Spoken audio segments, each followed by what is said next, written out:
to Borosil Renewables Limited Q3 FY2026 earnings conference call hosted by Axis Capital Limited. As a reminder, all participant lines will be in the listen-only mode, and there will be an opportunity for you to ask questions after the presentation concludes. Should you need assistance during this conference call, please signal an operator by pressing star then zero on your touchtone phone. Please note that this conference is being recorded. I now hand the conference over to Mr. Rohan Ghiwala from Axis Capital. Thank you, and over to you, sir. Thank you, Shubham. Good evening. On behalf of Axis Capital, I am pleased to welcome you all for the Q3 FY26 earnings conference call of Borosil Renewables Limited. We have with us the management represented by Mr. P.K. Kheruka, Executive Chairman, Mr. Ashok Jain, Non-Executive Director, Mr. Sunil Roongta, Whole-Time Director and Chief Financial Officer, and Mr. Dhaval Patel, EVP, Investor Relations. We will begin with the opening remarks from the management, followed by an interactive Q&A session. Thank you, and over to you, sir.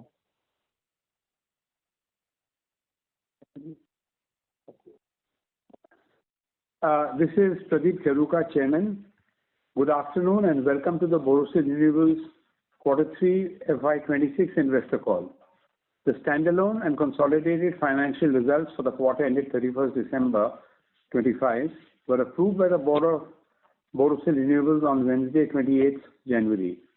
Our results and an updated presentation have been sent to the stock exchanges and have also been uploaded on the company's website. We will now discuss the operations of company on a standalone and consolidated basis. On standalone basis, the company achieved an all-time high quarterly sales of rupees 386.5 crores versus 275.28 crores in the same quarter last year, and rupees 378.44 crores in the preceding quarter. The company's EBITDA at rupees 129.04 crores, which is 33.4% of sales, shows a quantum jump of 518% from rupees 20.89 crores, which is 7.6% of sales, in the corresponding quarter last year, while it remains consistent with an EBITDA of Indian rupees 125.5 crores, which is 33.2% of sales in the preceding quarter. Sales rose by 40% during this period compared to the corresponding quarter last year. Almost the entire increase in sales value for the quarter came from increased sales prices.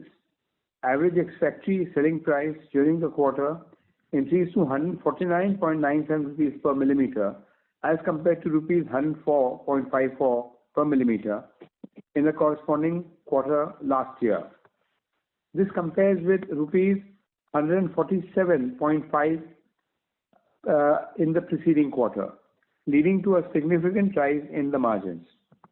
Exports amounted to rupees 20.74 crores, accounting for 5.4% of the turnover, compared to rupees 16 crores in the corresponding quarter, when exports made up 5.8% of the turnover.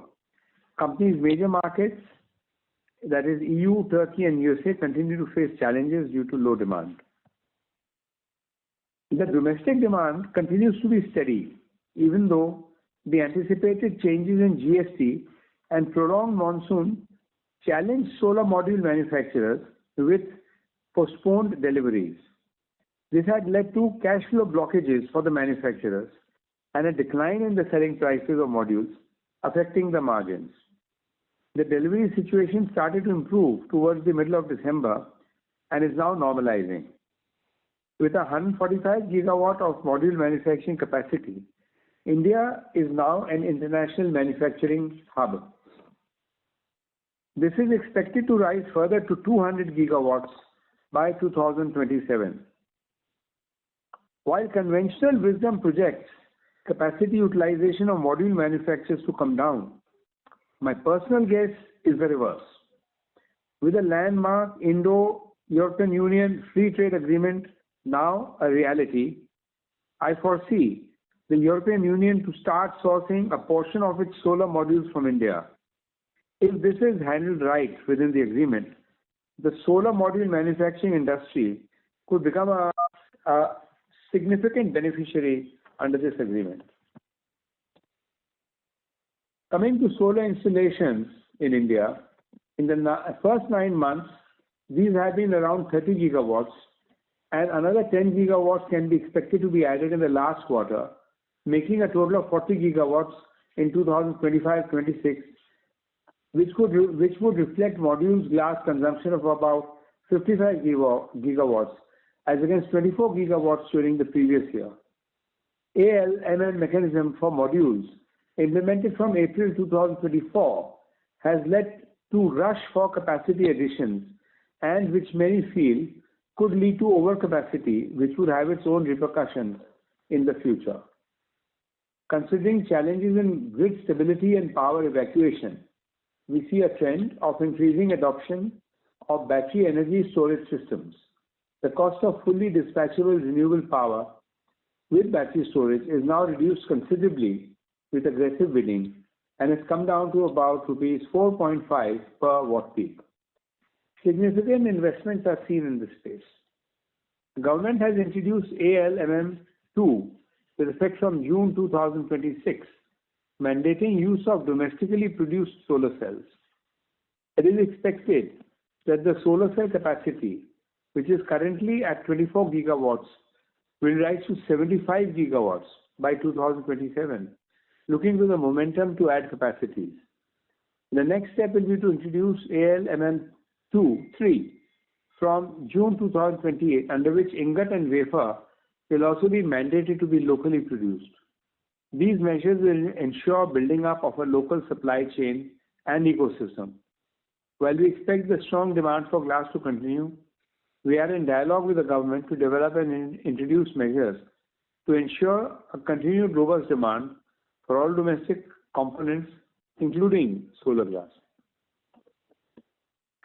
Present solar glass capacity in the country is 2,600 tons per day, which translates to about 18 gigawatts.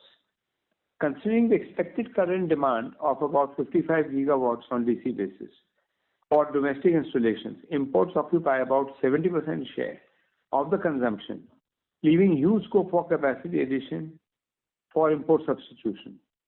We understand that new capacity additions, majority being for captive consumption, from the existing and new players will take the total domestic capacity to about 51 gigawatts by March 27, which will still be short of the real demand.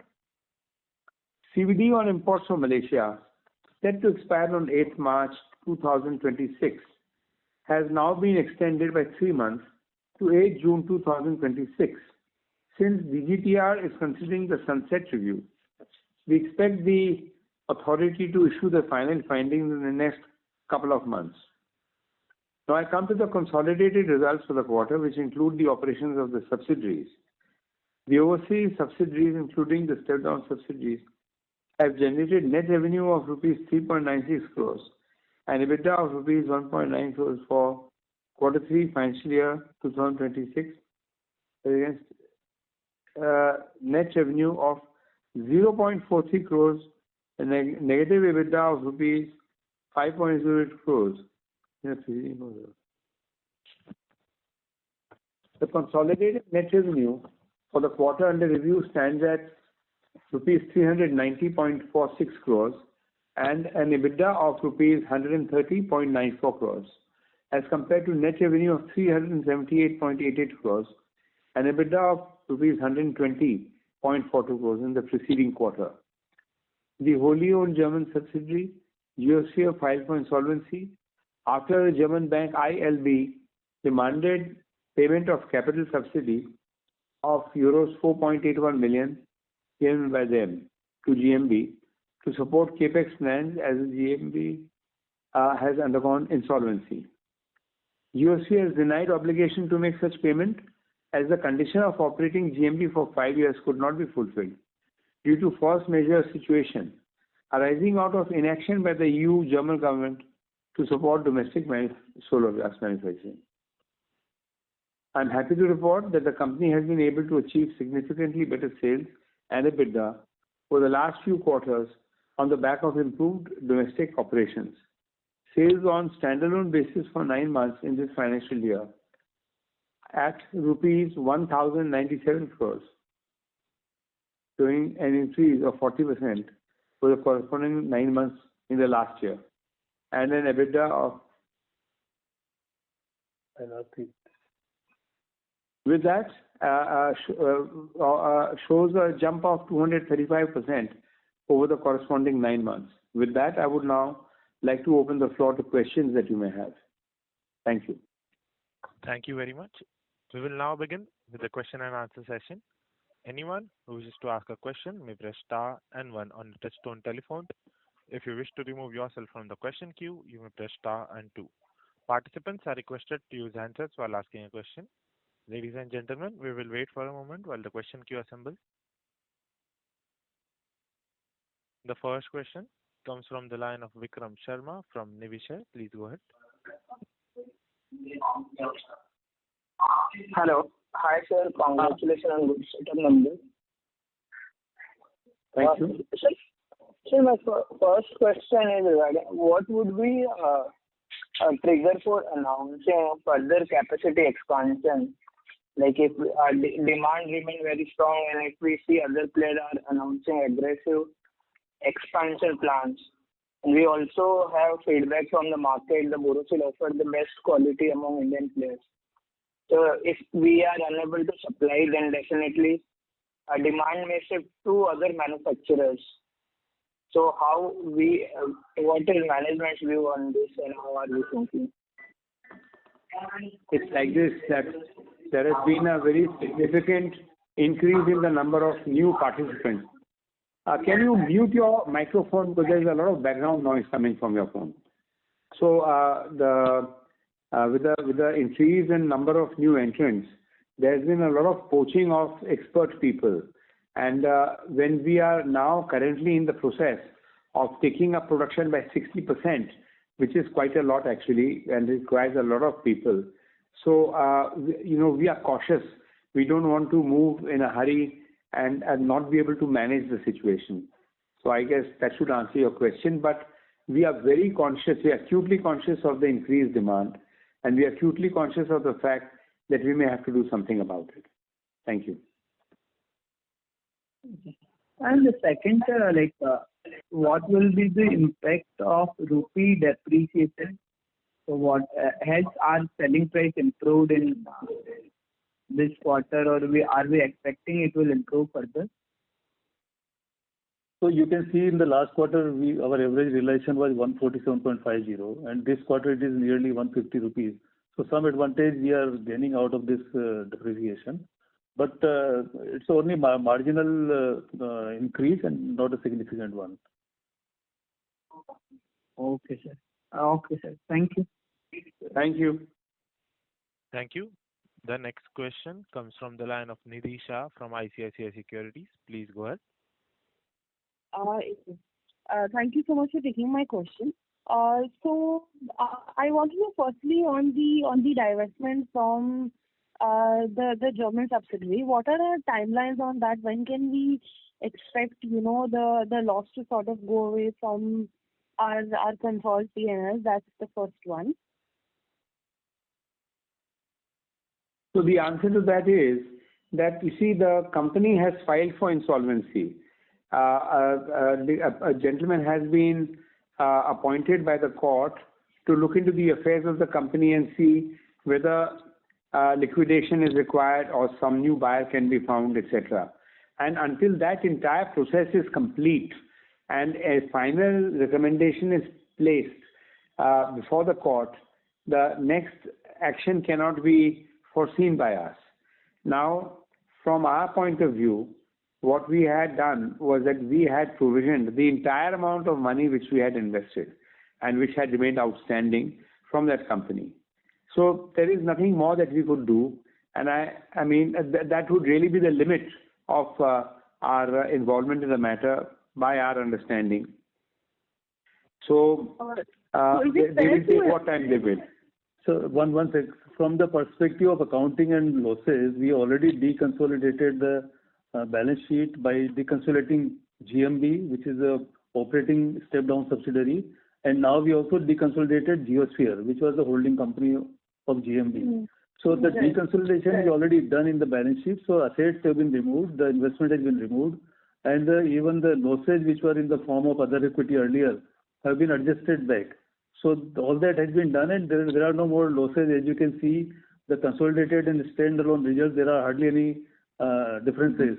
So it is more or less a standalone which is being shown as consolidated now. All right. Thank you. My second question would be on the expansion. I think we are on track to complete by December 26. Is this the entire capacity then, or will we be phasing it out? And when can we expect say utilizations upward of 89% on the expansion? We expect that you see the date announced by us had been March 27, and we are discussing December 26 based on indications which you can see today. As you know, setting up a project entails a lot of different agencies, a lot of supplies coming together, and it's very difficult to accurately predict when all of these will actually come together and then the people required to set it up.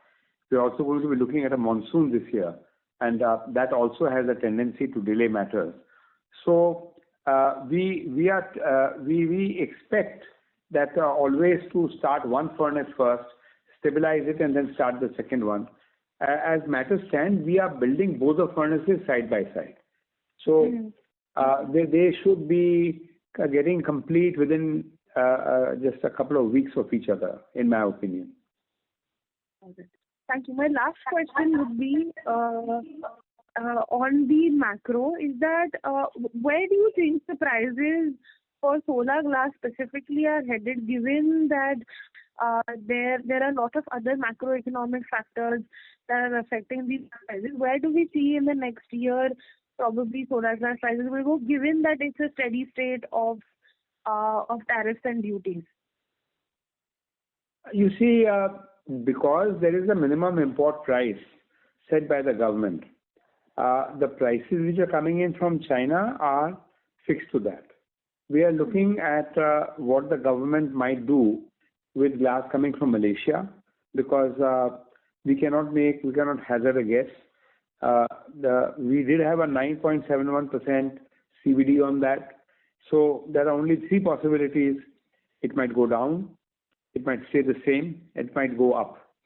Whatever that is, the module manufacturers generally, they set their purchase for the longer term rather than the shorter term. So wherever we have business which is ours, which people to whom we are supplying, we do not expect there to be interruptions in that. If small changes in prices are always possible. So when that happens, that will happen, and to that extent, it's impossible to predict anything with certainty. All right. Thank you so much. Pleasure. Thank you. Thank you. The next question comes from the line of Deepak Purvansi from Swan Capital. Please go ahead. Yeah. Hi. Congratulations for a good set of numbers, and thank you for the opportunity. So firstly, wanted to check it out in, like we mentioned, 70% of the import, 70% of the consumption is catered through the import. If you can also give a broader sense in terms of the, if the ADD on Malaysia is getting extended. There is no ADD on Malaysia. Sorry, it is countervailing. You see, I have to be accurate in the terms that I use.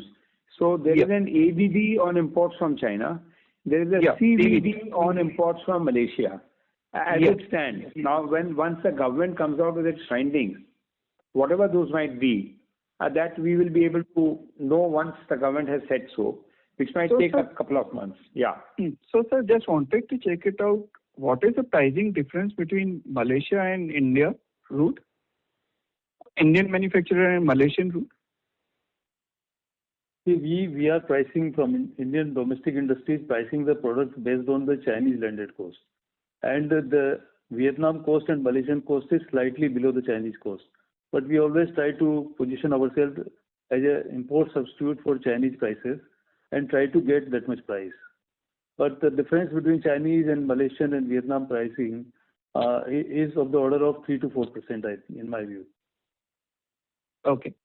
And just wanted to check it out. Is there any further scope for the price hike at the current level given the further depreciation of rupee? Or how has been our dialogues with the clients at this point of time? We don't foresee a significant change going forward. The prices are quite stable at these prices, at these levels, and they are fairly competitive in that sense. And we are comfortable at these prices. Okay.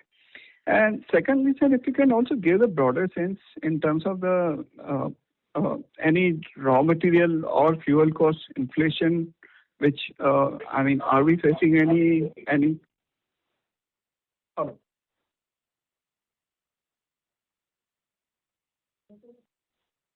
Hello. We are not able to hear you completely. We lost the end of your question. So just wanted to check it out, sir. If you can give a broader sense in terms of are we facing any raw material or fuel cost inflation at the current juncture, or how we are placed at the current juncture? At the moment, we do not see any inflationary tendencies in the cost of inputs, whether raw materials or fuel. You see, we are living in a very volatile environment, as we all know. And there is no doubt about it that the Indo-European Union deal has brought a sense of stability generally, not just to India, but to other markets which are not related to us as well. So I don't know that there might be any volatility. At the moment, nothing is foreseen. So things look like they should be stable. So there have been some increase in prices of one or two key inputs, but the plant operations have worked very diligently in order to remove or do away the impact of this price increase of that particular input. By increasing their efficiency. And they have increased the efficiency, they have changed the batch mix and done many other operational adjustments, due to which the impact is not felt in the final results. So of course there have been some changes at the price levels, but the team has been able to control the impact. Okay. And finally, sir, if you can give the data related to the volume growth in the 9 months, and we were also talking some efficiency gains which we would look out in the existing capacity. So if you can just update on that part, that would be really helpful. So the operational gains in the form of volume is about 6% up from the compared to last year's 9 months, and we expect this to continue in the current quarter as well. So on the whole, compared to last year, we will have at least 6% volume growth. Okay. And is there any further possibility to optimize or get some more efficiency gain till the time new capacity get operationalized? We keep trying every day, and we are not stopping here at 6%. So obviously the team is there to try for increasing the output further. It would be marginal in my view, because at least 2-3% is what we can expect. Okay. Thank you. Thank you, and wish you all the best, sir. Thank you so much. Thank you. The next question comes from the line of Rikin Shah from the Bori AMC. Please go ahead.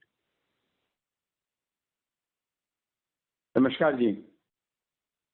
Namaskar, sir. Congratulations on a steady set of results. So my question is a little on the policy end. So on the module manufacturing end, the ALMM policy for cells is going to be implemented in June 2026, which is going to mandate a large part of cells in the projects to have a good DCR content. I think complete DCR content. So with that logic, on the ground, I don't find enough cell capacity in India at the moment. It is being put up. So do you think a temporary demand issue could come up, because the module manufacturers may not be able to sell if they don't have their own cell capacity? There is no bar on the import of cells.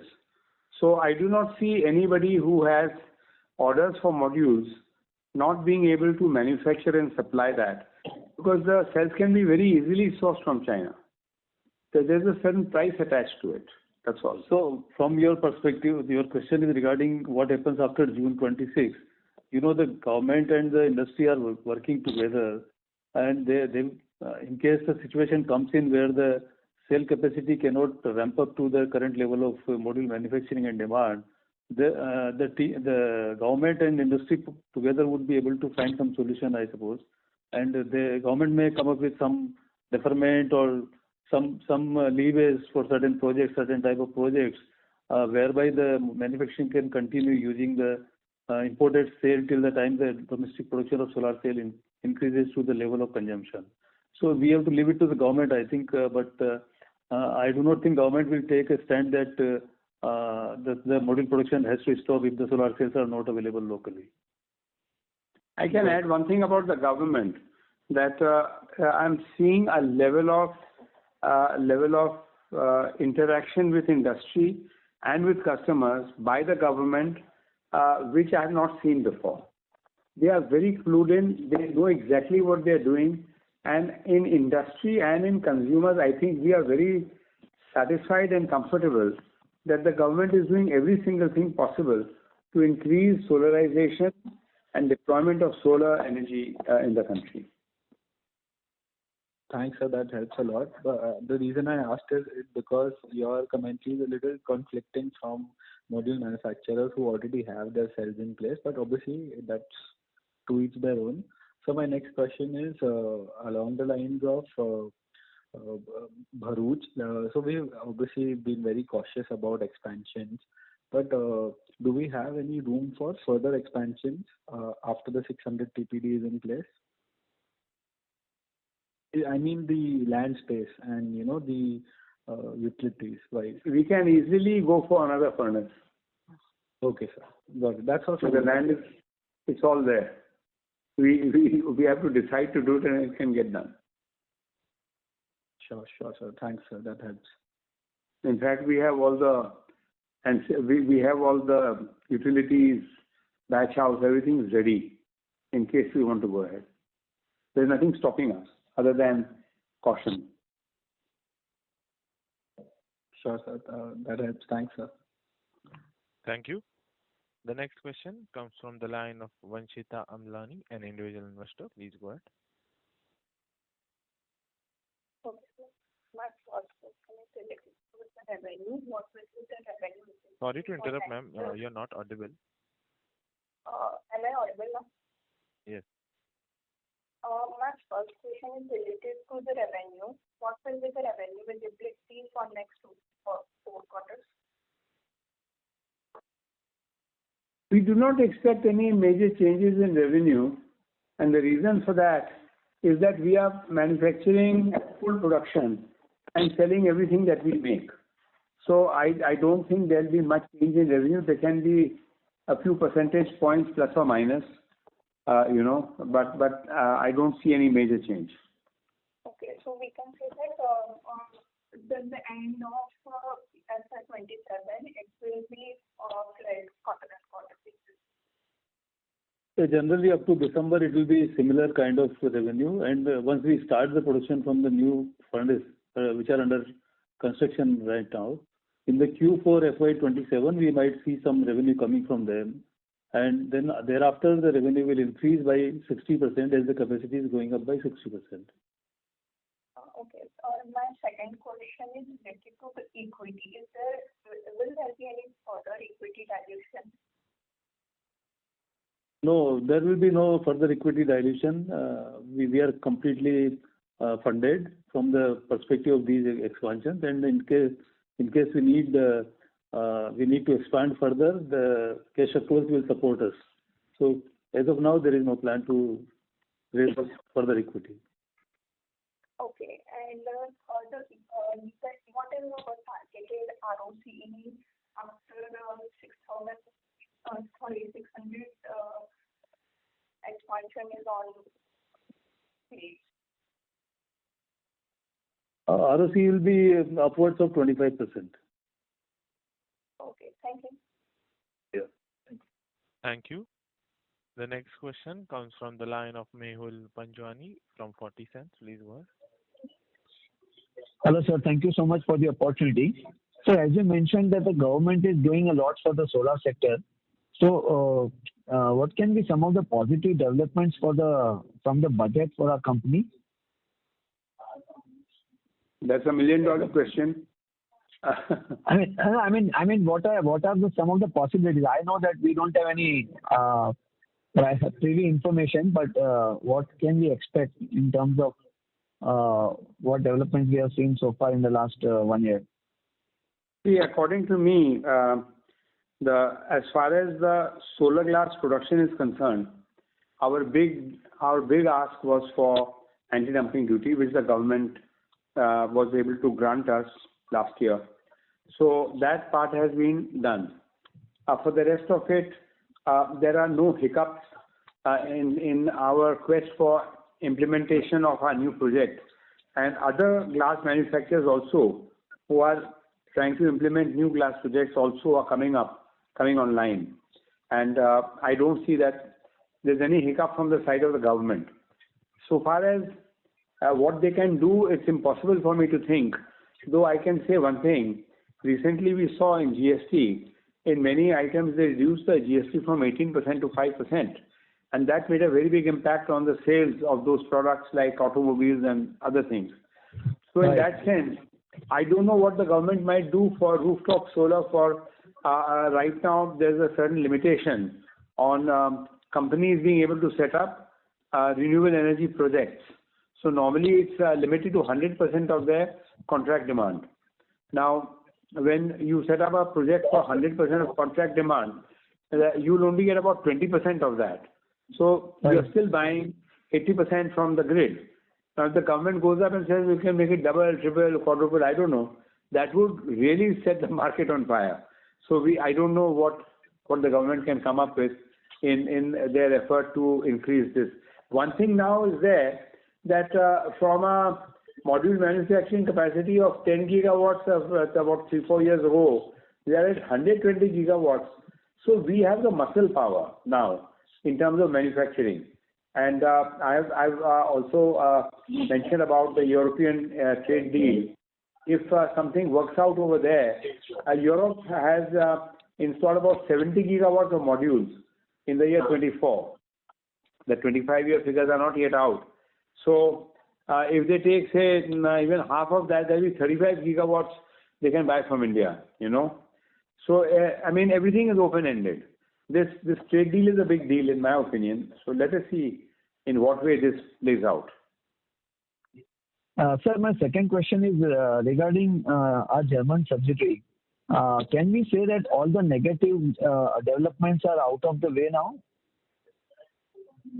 As we have been advised by lawyers, according to the advice received by our lawyers, there's nothing more that we can be stuck with.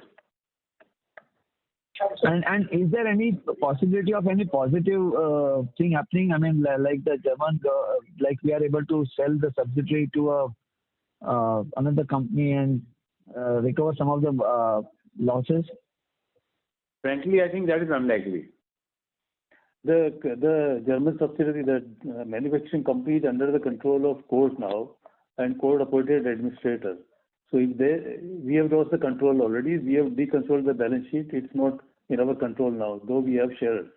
So it is the court and the administrator will take a decision whether to sell the company, whether they can find any buyer, or they have to sell the assets of the company. Will that be decided by the court and the administrator?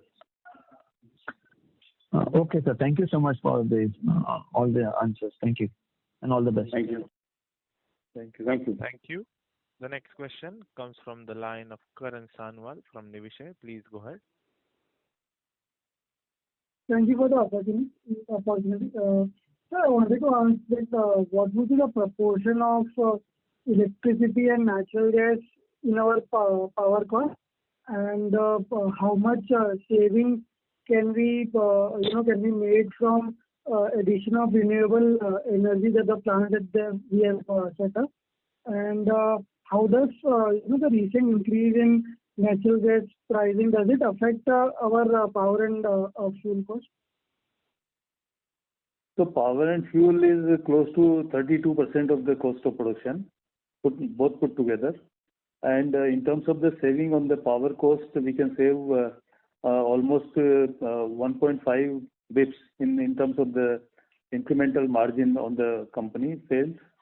So it's a quite substantial saving which we can achieve through the renewable energy deployment, which we are, this is slightly delayed from the developer side. So this was to be commissioned in September, but we expect it to be commissioned by end of February now. So this will save about 1.25 crores per month or something like that. And so these are the things which we can see in the coming quarters. Natural gas price recently has gone up to some extent because of the increase in the prices of the USA gas, the Henry Hub gas.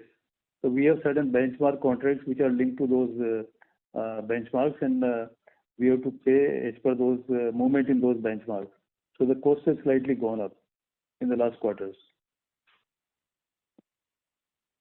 Do we anticipate our impact on margins due to this increase in natural gas prices? It will not be significant because we are doing our bit to save on the consumptions and in terms of both power and fuel, and try to optimize our production, which can offset these cost increases. So there will not be any significant change in the margins. Understood. And so, what would be the proportion of import from Malaysia currently versus during the time the ADD was implemented? In say 2024, before the ADD was levied on China and Vietnam, the imports from Malaysia were almost nil. And as soon as the ADD started in December 24, the imports started in a big way. Currently, Malaysian imports are to the tune of about 25% of the total imports. And Vietnam is about 10%. 65% is basically from China. So this is a broad composition of the imports as of now. And Malaysia has become significant only after the anti-dumping duty has been levied on China and Vietnam. So it is important for us to get the CVD continued so that it does not increase further from here. So do they have the capacity to increase import from here as well, the Malaysian domestic players? Yes, they have commissioned more capacity in Malaysia, so the capacity is available for export to India or to any other part of the world. So that will not be a constraint. So we have to take concrete steps in terms of the government to continue levying the CVD and control the import from Malaysia. Understood. And one last question, how much time would we take to stabilize our line and scale the utilization once the lines are commissioned, the new lines? We expect to fire the furnace in December 26, and thereafter we generally plan for 3 months trial periods to stabilize the production. Now it all depends on the process adjustments and behavior of the synchronization of all the equipment and furnace. It might be done in 1 month. It might take 3 months. We have to see, but 3 months is something what we have budgeted. Understood. Thank you so much and all the very best. Thank you. Thank you.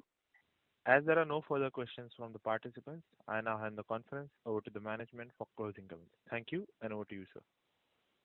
Thank you very much. It was nice to have the questions from participants. It's very interesting to see the amount of interest which investors take in the company and this process. And we assure that from our side, we will do our very best to continue to run the company professionally and efficiently. Thank you very much. Bye-bye. Thank you. On behalf of Axis Capital Limited, that concludes this conference. Thank you for joining us, and you will now disconnect your line. Thank you.